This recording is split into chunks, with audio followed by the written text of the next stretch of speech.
Hellraiser 2 wasn't just a horror sequel. It was a cosmic expansion of the ultimate nightmare, with chains and hooks of the labyrinth and a god who speaks in geometry.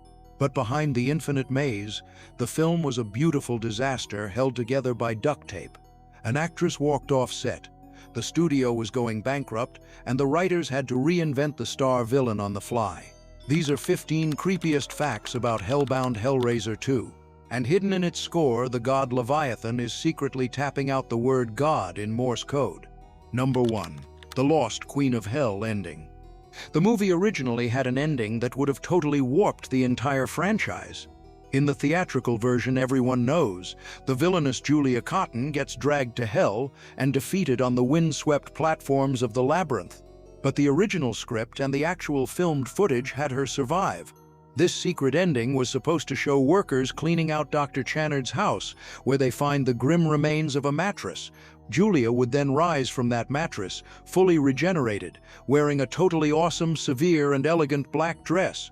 The idea was that she wasn't just another Cenobite, she had officially been crowned the new Queen of Hell, ready to be the ultimate final boss in the next movie.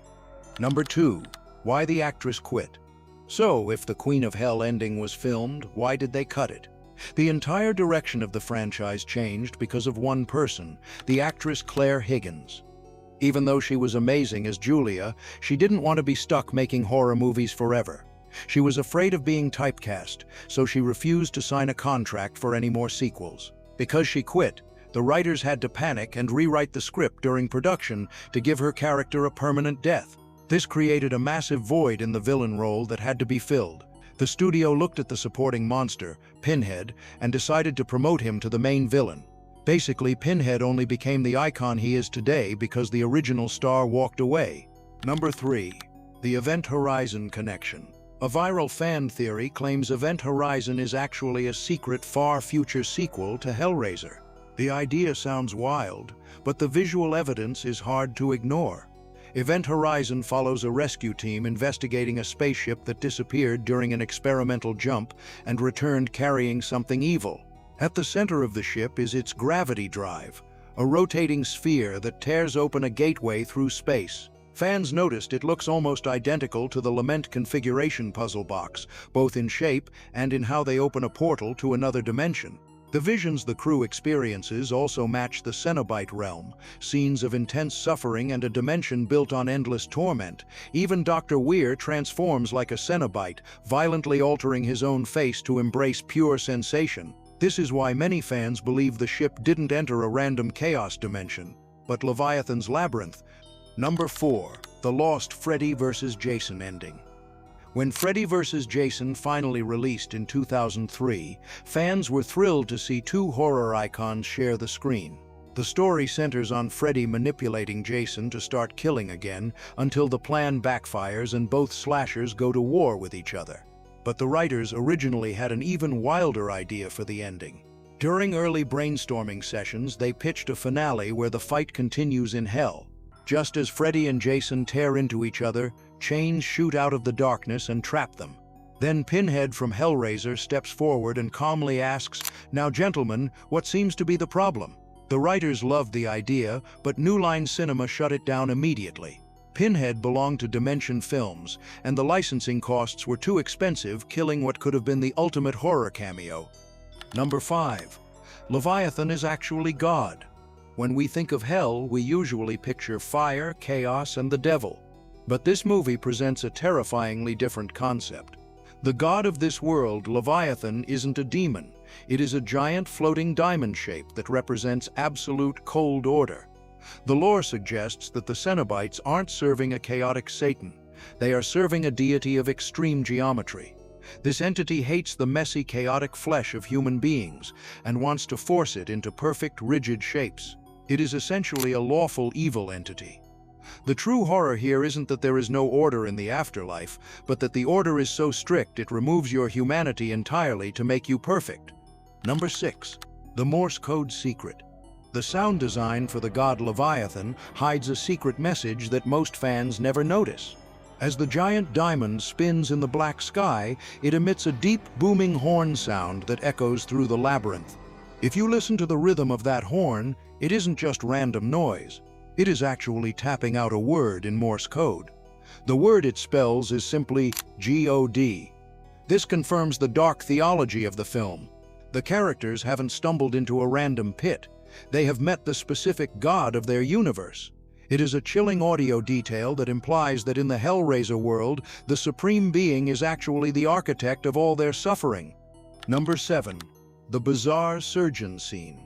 There is a strange deleted scene that was cut from the movie because the director admitted it looked absolutely terrible. In this lost sequence, the main characters are running through the hospital corridors when they bump into a doctor and a nurse. When the medical staff turn around, it is revealed to be Pinhead and the female Cenobite wearing standard surgical scrubs and face masks. The idea was to have their leather outfits slowly morph into hospital clothes to blur the line between the asylum and the dream world. However, the special effects didn't work, and the writer thought seeing demons in doctor outfits just looked silly and campy, so they threw the footage away. Number 8. The original villain was not Pinhead. When you think of Hellraiser, you immediately picture the guy with the pins in his head. Pinhead is the face of the franchise, standing right next to Jason or Freddy in the Horror Hall of Fame. But believe it or not, the creators never intended for him to be the main bad guy. The original plan for the series was actually centered on the evil stepmother, Julia Cotton. The writer Peter Atkins described his vision for Julia as a female Freddy Krueger who would carry the franchise into the 90s. In the first 2 movies, Julia is actually the one luring the victims and driving the plot, while the Cenobites were just neutral bureaucrats of the underworld who only showed up when called. Pinhead was just supposed to be a supporting character, not the star. Number 9. The Cabin in the Woods tribute.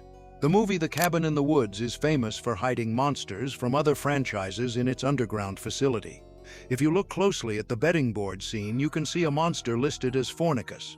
When this monster appears on screen, he is a pale, bald humanoid with saw blades in his head, holding a spherical puzzle box.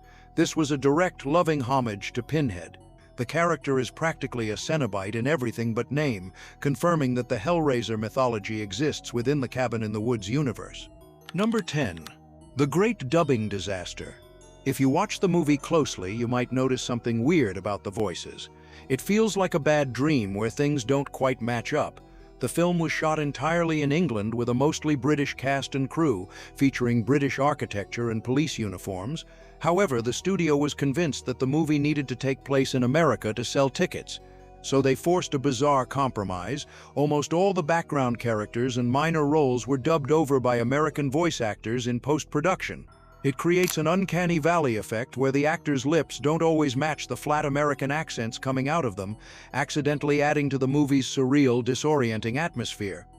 Number 11. The Nightbreed Holy War.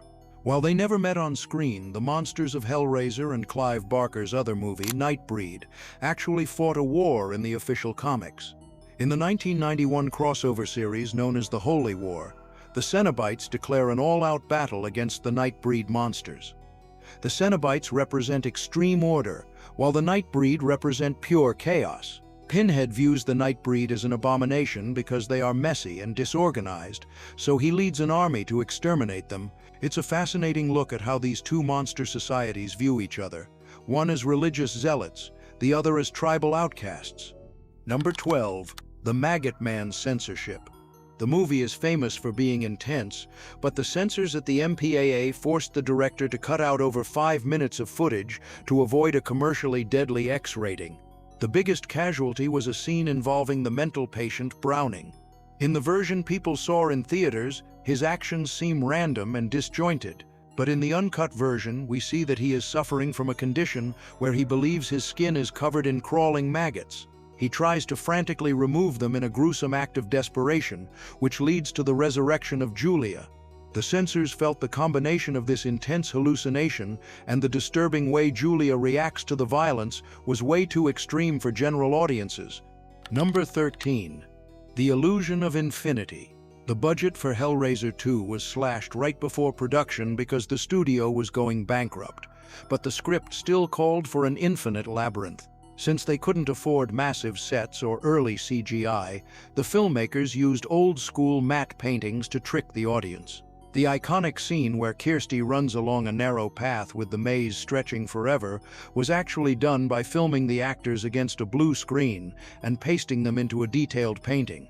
They also used forced perspective, building small models that looked huge only from specific camera angles. That endless stone maze is essentially just a drawing and some wooden planks, proving creativity beats budget every time. Number 14. The soundtrack of real screams. The music in this film feels incredibly unsettling, and that is because the composer, Christopher Young, didn't just use standard instruments.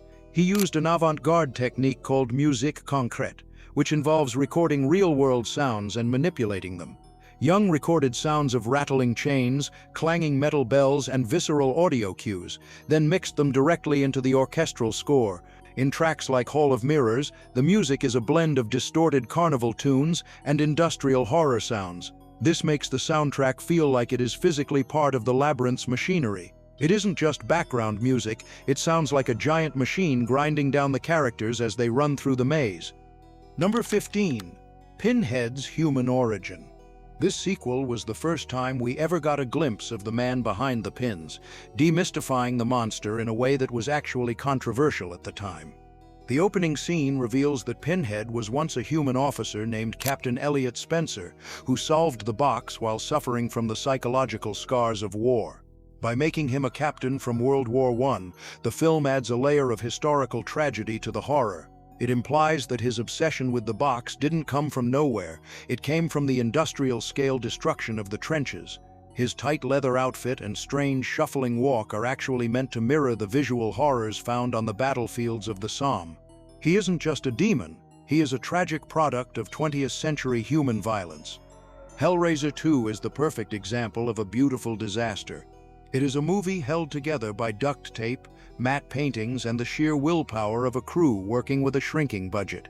It gave us iconic monsters and expanded a universe, all while falling apart behind the scenes, from actors quitting mid-shoot to stuntmen secretly taking over lead roles. It is a film where Shakespearean actors are hung from meat hooks, and God is just a geometry problem communicating in Morse code. It might be messy, but that ambition is exactly why we are still talking about it today. Thanks for watching. If you enjoyed this, don't forget to like, comment, and subscribe for more horror stories.